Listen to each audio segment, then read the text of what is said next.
La idea de este video es explicar el Salmo 22. Lo vamos a hacer a través de leer el original en hebreo, cada palabra, y dar una traducción simple, sencilla, yo no soy un poeta, de cada una de las palabras en el contexto general del Salmo. Ahora bien, nuestros sabios discuten exactamente de qué está hablando este Salmo. Hay quienes dicen en el Talmud que esto se refiere a Esther Amalca, la reina Esther, cuando ella fue tomada por Ahashveirosh, el rey Asuero, en la historia de Purim, etc. Esta es una explicación que dan nuestros sabios, pero no explican todos los detalles del Salmo. Otra explicación del Salmo es que está hablando sobre David Amelech, el rey David. Pero la tercera explicación, que es la que vamos a tomar y ampliar a lo largo de todo el Salmo, traduciendo las palabras, explicando las conexiones, etc., es sobre el pueblo judío. El Salmo está compuesto como el pueblo judío hablándole a Dios y pidiéndole que lo saque del exilio, del Golus en Babel, del exilio en Babilonia. Está compuesto en sí por el rey David, pero el rey David vivió muchos años antes del exilio en Babilonia y está escrito en forma de nebúa, de profecía de lo que va a ocurrir en la época en que el pueblo judío esté en el exilio en Babilonia. Vamos a comenzar. En el original en hebreo. La menatzeach es una palabra que no tiene una traducción exacta. A los que cantan, el coro que cantan las canciones y cánticos, etc., se los llama menatzchim. Menatzchim viene de la palabra nitzuach, netzach, significa victoria. Porque aquellos que cantan, como que cada uno canta más fuerte para ser victorioso por sobre el otro. Hay muchísimos salmos que empiezan con esta palabra, la menatzeach, que se refiere para el director del coro o para el coro, etc. A la Yeles HaShachar. Sobre él, a Yeles HaShachar, hay quienes dicen entre los comentaristas que se refiere a un instrumento. Pero, de vuelta, el enfoque que nosotros vamos a tomar es que se refiere a Yeles HaShachar, es el pueblo judío propiamente dicho. Y la razón por la cual se llama Yeles HaShachar, estaban en Gol, estaban en Babel, en Babilonia, y así como el concepto de una Yeles, Ayala, es una sierva, la hembra del siervo. Es Yeles HaShachar. Esto es el pueblo judío llamado como una sierva, un tzvi, una tzivia, que es toda la misma idea, siervo, sierva, etc. Y Shachar representa la mañana, el brillo, la belleza, etc. Entonces, para el director del coro, una canción sobre el pueblo judío, que es llamado Yeles HaShachar, una canción para David. Eili, Eili, lama sabtani, roch, mishwasi, divrei shagosi. Traducción literal sencilla, mi Dios, Keili. Keil viene de la palabra, Keil también significa fuerza. Es Eilei Haaretz, los poderosos de la tierra. Entonces le estamos pidiendo a Dios, nuestra fuerza, tú eres Dios, nuestra fuerza, nuestro poder, etc. ¿Por qué me has dejado? Keili, Keili, mi Señor, mi fuerza. ¿Por qué me abandonaste? Y está lejos mi salvación. Este es mi clamor. ¿Por qué? O sea, el clamor de David Amelech, del rey David, o del pueblo judío, Knesset Israel, se lo conoce como la reunión del pueblo judío, espiritualmente hablando.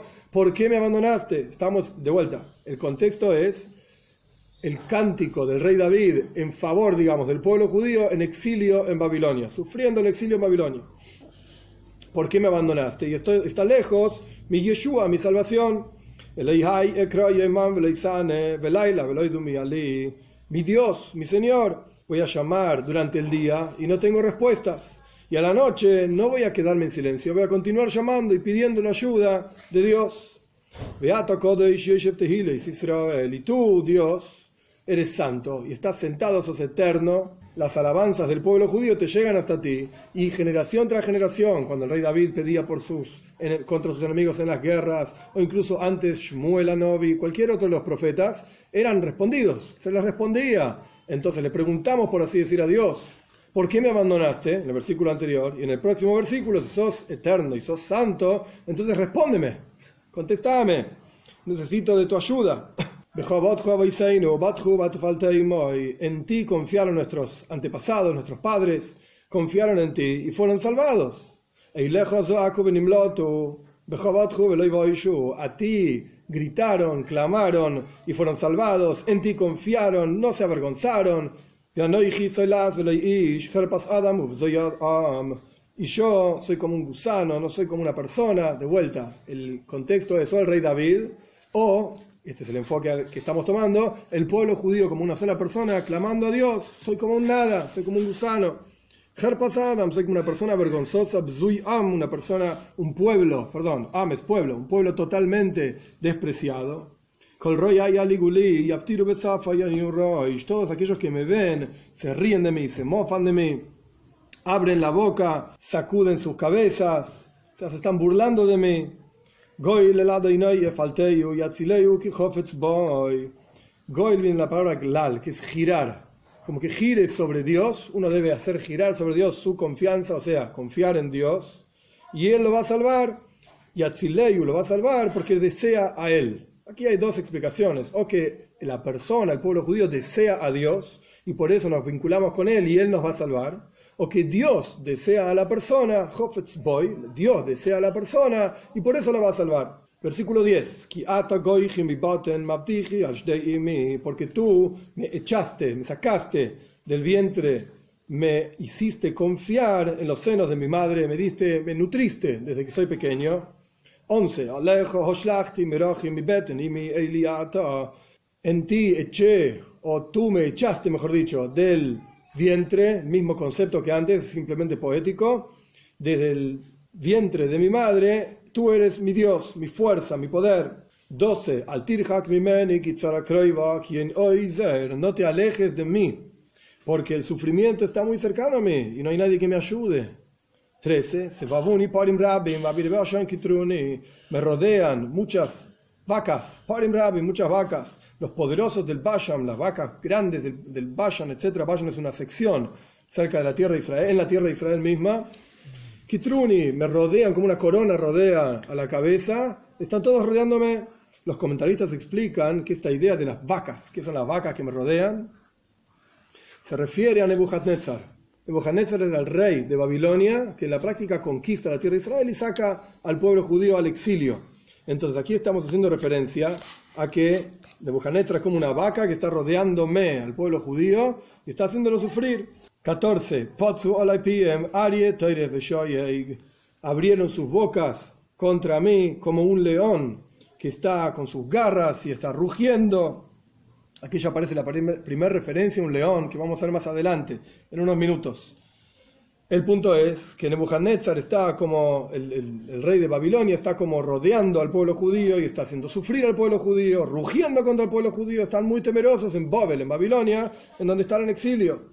Y tan terrible es el temor del pueblo judío en donde se encontraban, y tanto los sufrimientos. Seguimos en 15: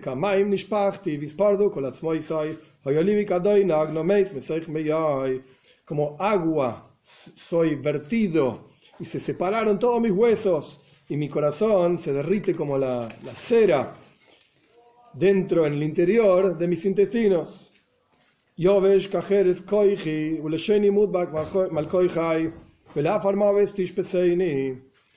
Se seca como la arcilla mi fuerza y mi lengua se pega a mi paladar y soy como en la muerte, polvo, donde soy colocado tras la muerte en el polvo directamente.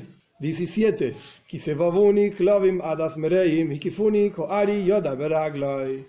porque me rodean los perros, una congregación de malvados, y Kifuni me rodean como un león, mis manos y mis pies. Este versículo es uno de los más complejos. En realidad la traducción es muy sencilla, como lo acabo de traducir, pero más complejo porque es tomado muy mal interpretado por otros grupos de gente, etc. Entonces voy a explicar varios detalles al respecto de este versículo. Punto número 1, vamos al comentario del Radak. El Radak dice, muy sencillo, muy interesante, muy sencillo: me rodean en Babel, en Babilonia, estoy rodeado como los perros rodean, y uno no tiene lugar en donde escaparse.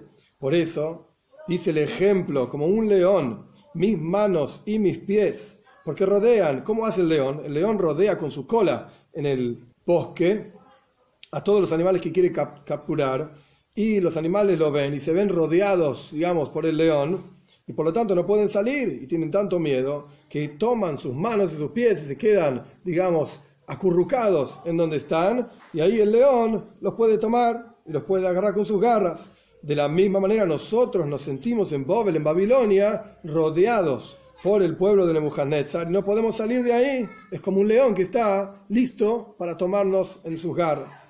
Este es el comentario del Radak. El Metzudas David, que es otro de los comentarios clásicos del Tanaj, de la Biblia, dice: Ka'ari, ¿qué significa que me rodean como un león y me quiebran mis manos y mis piernas? De la misma manera que el león quiebra y con sus garras, etcétera, las manos, las piernas y con su boca destruye todo lo que capturó. Ahora bien, hay ciertas traducciones de este texto que quieren decir que en realidad aquí se cambiaron las palabras. Ellos quieren decir que aquí, en lugar de decir Ka'ari, que significa como un león, dicen Ko'aru Yoda Beraglai. Horadaron, que hicieron un agujero, Yodai, en mis manos y mis pies. Y quieren decir que este versículo está hablando de, etcétera, de otras cosas. Y hay varios problemas con esta traducción. Punto número 1. La palabra Ari, que significa león, se escribe Aleph, Reish, Yud. Ka'ari, como un león, se escribe Jof, Aleph, Reish, Yud. Incluso si uno no sabe hebreo, no importa. Estas son las letras que significan como un león. Jof, Aleph, Reish, Yud. Ka'aru, que signica horadaron, hicieron un agujero, se escribe con otras letras. Kuf, en lugar de Haf, no tiene nada que ver, es otra letra. Kuf, Ain, Reish, Vav. Son otras letras, puede ser que suene parecido, Ka'ari o Ko'aru. Puede ser que suene parecido, pero no tiene nada que ver una cosa con la otra. Y esto es uno de los lugares donde uno puede ver las malas traducciones tergiversadas y cambiadas a propósito para forzar al texto de la Torá a decir lo que, etcétera. Cada uno tiene ganas de que diga. Pero el texto lo que dice es Ko'ari Yodai Beraglai, como un león, mis manos y mis pies. Y el león ya fue mencionado anteriormente, como dijimos antes, cuando fue mencionado, lo hice notar en el versículo 14, como un león que está cazando, digamos, y está rugiendo, y aquí de vuelta, en los perros en el medio, el león de vuelta, el mismo concepto que el león rodeando y rugiendo, etcétera, atrapando al pueblo judío en Babilonia. Continúa con el versículo 18. Voy a contar mis huesos. Hay varias traducciones, pero voy a contar mis huesos. Ellos me observan, está hablando de Babilonia, de Nebuchadnezzar, el rey, etc. Ellos me observan, me miran a mí, y ellos quieren repartirse, van a repartirse mis ropas. O sea, estamos totalmente desgraciados, despreciados en el exilio en Babel. Y ellos reparten mis ropas entre ellos. Y sobre mis ropas van a hacer una lotería para repartírselas. Quiere decir que mis posesiones y mis propiedades se las van a repartir entre ellos totalmente en Babel, en Babilonia. Y ahora continuamos. Job 20. Y tú, Dios, no te alejes de mí. Y ahora aparece la misma palabra que al comienzo del Salmo. Eyalusi, Ayala. Eyalusi es mi fuerza. Lezrasi Jusha, apúrate a mi ayuda. Sacanos del exilio en el que estamos viviendo.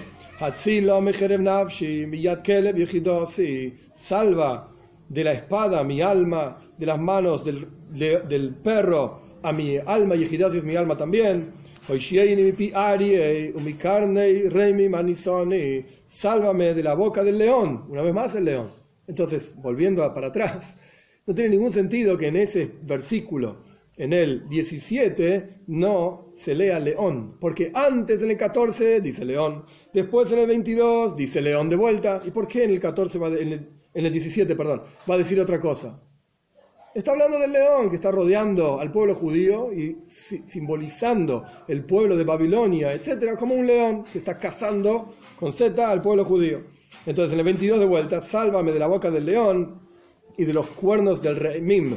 Reimim es un gran ciervo que tiene los cuernos muy grandes. Anisani, contéstame y sálvame. Asapra shimcha lecho y besechkol alelecho.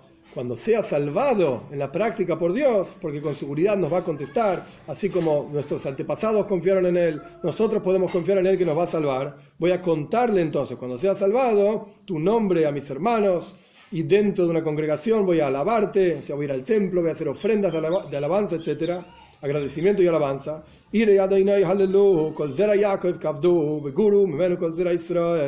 Aquí habla de 3 niveles. Los temerosos de Dios, que en general son los conversos, aleluya, alaben a Dios. Kol Zera Yaakov, toda la descendencia de la simiente de Yaakov, que se refiere al pueblo judío, pero de un nivel espiritual bajo, por eso se llaman Yaakov. honren a Dios y temen de Él toda la descendencia, toda la simiente de Israel, por los judíos de un nivel espiritual más elevado. 25. Porque Dios no desprecia y no aborrece el sufrimiento del pobre, y no oculta su rostro de él. Y cuando le grita a él, le clama a él el pobre, el sufriente, etc., Dios escucha. De ti, por causa de tu salvación, es mi alabanza en medio de la congregación, amplia y mucha congregación. Voy a cumplir, voy a completar todas mis promesas, que promesas se refieren en general a ofrendas en el templo. En la época de David Amelech, el templo todavía no estaba construido, pero estaba el Mishkan, estaba el tabernáculo, no importa todo el detalle, el punto es que uno podía llevar ofrendas. Entonces, Nedora y Shalem, voy a completar todas mis promesas frente a todos los que lo temen a Dios.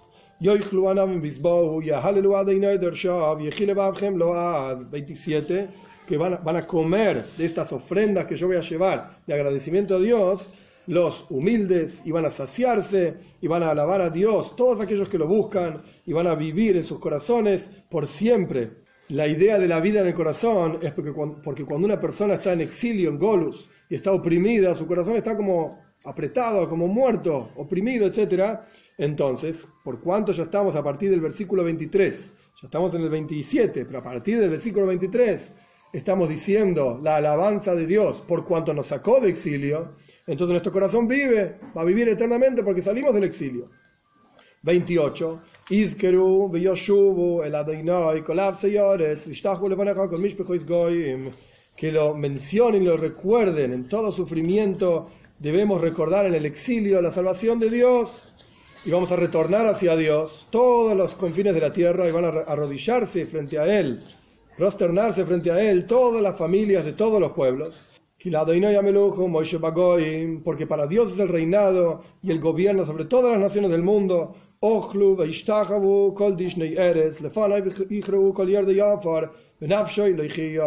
Este versículo lo voy a traducir literalmente y después voy a utilizar la traducción de Rashi. Es interesante cómo Rashi, explicando que hay diferentes órdenes de palabras, tiene un significado muy interesante. Que coman y se arrodillen. Dishnei Eres. Deshen significa los gordos, básicamente, los que comieron mucho frente a él. Ichru kol yordei ofar, van a arrodillarse todos los que bajan al polvo. Benafsho elegía y mueren, etc. Rashi explica de la siguiente manera. Hay que dar vuelta a algunas palabras. Ochlu anovim kol dishnei eretz, que coman los humildes, que fueron mencionados recientemente, todas las grandezas de la tierra, la gordura, digamos, de la tierra, lo bueno. Vishtachavu Hashem, y arrodíllense a Hashem. Behalel veidoe a la toiva, en agradecimiento y en alabanza a Dios por todas las cosas buenas. Entonces Rashi explica que Dishnei Aretz es todo lo bueno, todo lo positivo de la tierra. Entonces, todos aquellos de todos los confines de la tierra que retornen hacia Dios, ellos van a comer toda la grandeza y toda la abundancia de la tierra. Y frente a él, continúa con el versículo, Lefanav Ichreu, frente a él van a arrodillarse todos aquellos malvados, van a estar, por así decir, en el Gehinnom, en el purgatorio, y Dios no va a tener misericordia sobre ellos, y por eso dice el versículo, Benafsho elegía, sus almas no van a vivir, porque no quisieron retornar a Dios en la salvación de Dios, que fue mencionada en los versículos anteriores. 31. Zera y Abdenu, Yesupar, la Deinai la Doir. Este es el mismo asunto, hay que dar vuelta, digamos, algunas palabras para entender. La descendencia del pueblo judío, que son Avadim, son como esclavos y sirvientes de Dios, van a contar sobre Dios generación tras generación. Dicho de otra manera, debemos contarle a las últimas generaciones, explica Rashi, todas las maravillas que Dios hizo con el pueblo judío y alabarlo, porque hizo con ellos, los anteriores y con el futuro, grandes milagros y grandes maravillas para sacarnos del exilio. 32 y último, vayan, vengan y cuenten la justicia de Dios, la rectitud de Dios al pueblo naciente. Está hablando de generación tras generación, un pueblo nuevo, digamos, que nace, y debemos contarle todas las maravillas que Dios hizo. Este es el final del Salmo.